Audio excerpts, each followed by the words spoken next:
Ubusin mo naman sa bunganga po, Day. Ha? Ubusin mo yan. Hindi yung tawa-tawa ka dyan. Nguyain mo yung nasa mouth mo. Pakibilis. Pangit ng face mo. Sige na po. Pakibilis po. Bilis.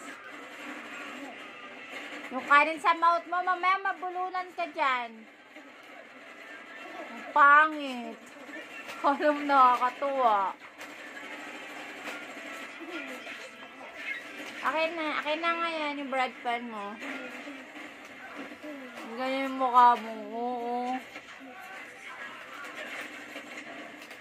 Okay na, dali. Pangit.